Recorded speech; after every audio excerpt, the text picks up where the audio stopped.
Prater the Ballgame, hour number 2 on a beautiful Boise Thursday afternoon. And Prater, come Monday, you can hustle over to Idaho Central Arena following our show, and you can watch game 1 of this Idaho Steelheads first round playoff series against Allen. And we're going to talk some hockey on Idaho Sports Talk right now. Welcome in our video audience. This is our Dollar Loan Center video segment. And we're joined by Connor Mylymok, stud Idaho Steelhead. And I was told, Connor, I got to start here. I heard you're one of the tough guys. Yeah, I guess if you want to say that. Been here 11 games, chalked them 4 times so far. You know, I grew up around Jeremy Mylymok, so Ooh. yeah, he was a tough guy too. Oh yeah, you guys, okay. I think you guys are much more well spoken in hockey than your boy Johnny Ballgame is over here, though. But yeah, so he's dropped. You've had 4 fights in 11 games. Yeah, since I've been here, yeah. Pretty damn good, Prater. It's very good, and he brings a lot of other stuff to the table too. Connor Mylymok, the son of Jeremy. We know he's a legend. We're going to dive into that a little bit. Monday and Tuesday downtown. I can't wait to get these playoffs started. So just the fact that you're here playing pro hockey, going into the postseason. Your life the last few months has been a complete total whirlwind. So just kind of walk us through that process and how you ended up in Boise. Yeah, no, it's finished my junior year in college. We lost out in playoffs. It's been a talk to get into the pro game for a while with my dad and my family, and we just figured it was the right move and talked with Sheener for a couple months. And no better spot to come back and get my pro debut and start my career here in a spot I'm familiar with, grew up in, and know a lot of people. Sheener's a great guy. So was Keenan. You know, they took me under the wing. All the boys did. And it's been great. It's been a roller coaster. I flew in on a Monday all night, practice on Tuesday, played Wednesday. So I got right into it right away. I think that's the best way to do it, honestly. Now, Sheener, Coach Everett Sheen, Idaho Steelheads, we're joined by Connor Mylymok here. He kind of threw you under the bus last week a little bit by saying, you were in college, you were trying to be yourself, but yourself doesn't allow the rules, the physicality, the fighting doesn't allow that in hockey. And, you had this family dynamic of finishing school, taking your talents to professional hockey where you could take advantage of your skill sets. So that whole family conversation, he promised us that you were going to go back to school. You promised your parents that. So we can talk about that a little bit, but just that family conversation of school, physicality, fighting, and let's go pro. Yeah, for my parents, it was school. They kept preaching that. They said, if this is going to happen, you got to finish your school. And then, fortunately for me, there's a online course here I'll be taking next year, so that's going to be no problem. And then in terms of the college style, it's more stick on puck, a lot of power plays, softer game, a lot of penalties get called. So 3 years was enough for me. I wanted to come and start playing the pro game. Well, we're happy you're in town. Connor Mylymok, Idaho Steelheads with us. His father, Jeremy, a legendary Steelhead in his own right. What's it like being a Steelie? They sell out every stinking night, Connor. Not every ECHL team does that. You talked about having some familiarity with all this because your dad was a Steelie. He wore that sweater. So what's it been like for you? You said only, 11 games? So hopefully a long playoff run that's coming with that. But what's it like being a Steelie? It's great. Coming to games growing up, watching my dad play for a little bit. I was hanging around the Steelhead guys my entire childhood, pretty much. Okay, yeah. So coming to the games, it sets a high standard for sure for pro hockey. Coming to a spot like this, sold out arena every single game. But just with my dad playing here, it feels a little surreal and growing up here.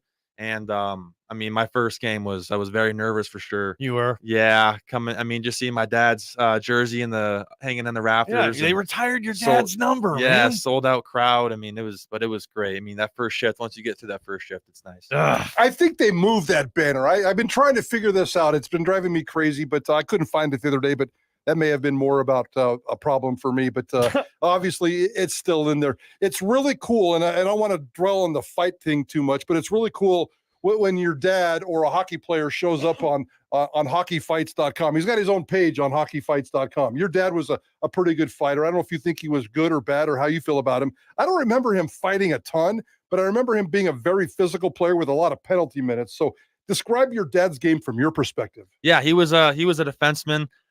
He was also a bit of a late bloomer early in his career myself in terms of getting to the college level then pro level. But no, he's always been physical. He knew back in the day, especially he wasn't going to be the most skilled defenseman on the ice, so he knew he had to adapt that part of his game so he can make a career for himself. And I hear stories all the time from fans and his buddies about the guys he's fought, and from him. Yeah, he'll toot his own horn a little now and then as well. But I mean, I've always known that part of the game, so that's kind of why looking up to him, want to adopt that. We've been doing this show for 30 years, 25, 30 years. I'm not sure I've ever asked this question. Did your dad teach you to fight? Yeah, him and Yabo. It did start with Yabo first in the backyard. He would teach me and my brother, but then I remember the first time my dad actually taught me to fight was it was before I was getting ready to go to my first junior camp, and he said, if someone grabs onto you, what are you going to do? So yeah, he just after practice in the summer, he pulled me aside and we went over a few things, and then once I got to the junior level, once he saw my fights, I was a little bit more I would black out and just throw and hope, and he said you can't do that. So yeah, he's definitely taught me some things along the way. Now, Ballgame, I need you to do so. This is a homework assignment for you, Jeremy Mylymok. Yeah, you need to YouTube it. NHL. I believe St. Louis Blues. Was it St. Louis? Was he with St. Louis? I think he was with the St. Louis Blues. He was a goon. There's some classic. Yeah, he didn't spend a lot of time in the NHL. No, yeah, mostly in the minors. Mostly, but he had a cup of coffee in the NHL, a couple of classic NHL fights. He went on to an MMA. I don't think I can spell that. You're gonna have to text. I can do that. And then he went on to an MMA career, if I remember right, and did some MMA stuff. Yeah, that was one of the scariest dudes I've ever interviewed in my entire life. So when Jeremy Mylymok's teaching you to fight, you have to take that serious. Oh yeah, it was more of a play around thing too, but he was teaching me right when he was getting into his MMA career. And funny story about that, the 2 belts he won, the heavyweight belts, he gave one, he got 2 of them, gave one to me and my brother, and we still got it at home hanging up. What? Yeah. Oh, that's a damn cool piece of memorabilia. Yeah. Prater, I was looking at Connor Mylymok's with us. He's been on the team for 11 games. He's already dropped the gloves 4 times.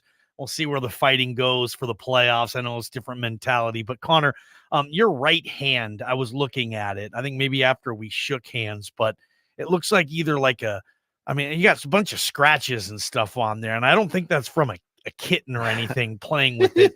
Show the camera in front of you. See if our video audience can see this. I mean, you can tell. I mean, he's been beating the hell out of people. Prater, his hands are all anyway. Yeah, I think you guys get it now. He's got scars and scabs all over his right hand. Pretty cool, man. That is playoff hockey, man. What's this gonna mean? Yeah, it's definitely playoff hockey's a different style of hockey for sure. There's more grit to it. It's a little more physical. You're fighting, you're playing for your lives. So it's definitely a special time of the year. I mean, you get that feeling deep in your stomach every time. Especially when it gets closer and closer, it's playoff time, and we clinched a while ago. So, but now that it's finally here, I mean, the guys are just can't be. I mean, this week off is getting everyone a little more anxious too. Yeah. So, yeah, we're just ready to step in on home ice and start the series. We talked a lot about your fighting, and obviously that does taper down a little bit in the playoffs if you're trying to be responsible and smart. So, what about the rest of your hockey game that attracts you to Eversheen and this team? You can score goals. You can take care of business on the rest of the ice. So how would you describe your game away from fighting? Yeah, I'm just someone who was not gets on the forecheck and plays a heavy game physically and gets to the net. We'll maybe get under some guy's skin sometimes when it's needed. But it's not, people will look at me and they see the physical side of my game a lot, and then there is some skill. But just someone who's willing to work hard, be good, responsible in the defensive zone.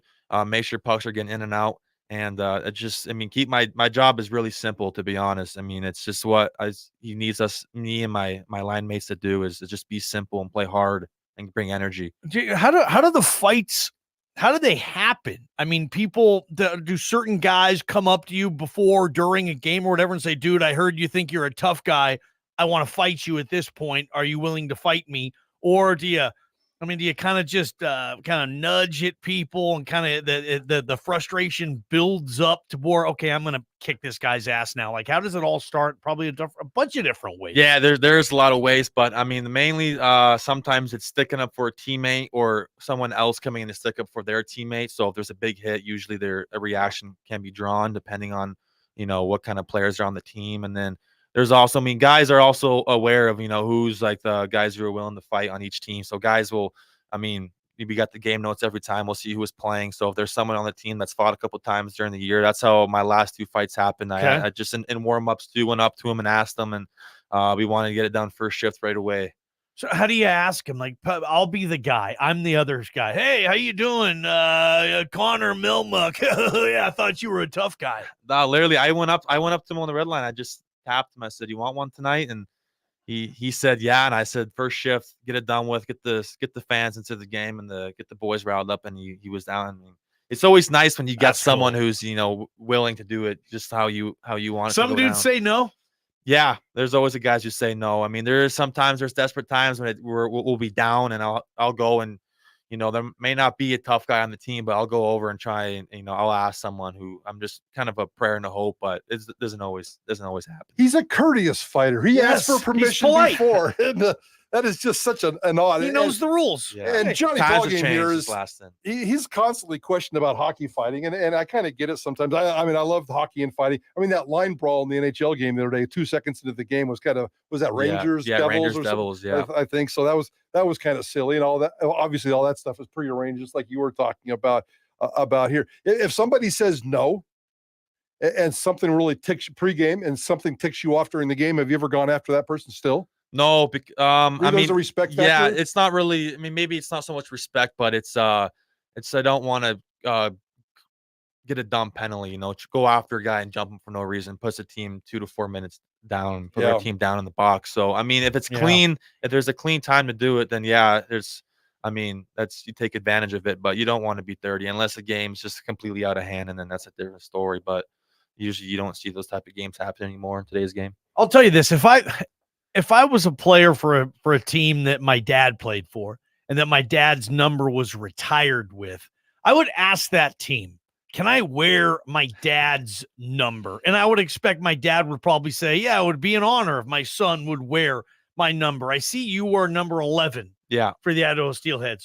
What number was your dad? He was number 4. Okay, so you didn't do that. No, why aren't you wearing dad's number, Connor? His jersey's retired, and I didn't get a choice. I came in late, so all the numbers were taken up pretty much, but they threw me 11. And, okay. I mean, maybe I like it, but my dad, he jokingly said he'll text Trapper and say, get that jersey down, let him wear it for a game. But then he said it's also time to start your own journey. So well said. Do you know what 11 means in this town? Has anybody told you what number 11 means in this town? What does that mean? The greatest athlete to ever come through this town? Who?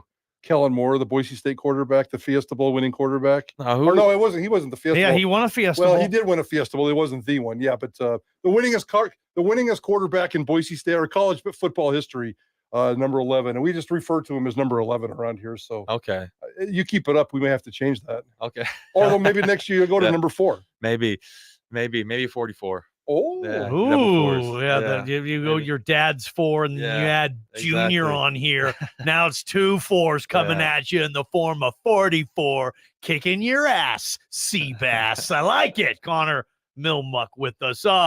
Monday and Wednesday are the first 2 games of the Steelies playoff run. How does the team's overall mindset shift during playoff time?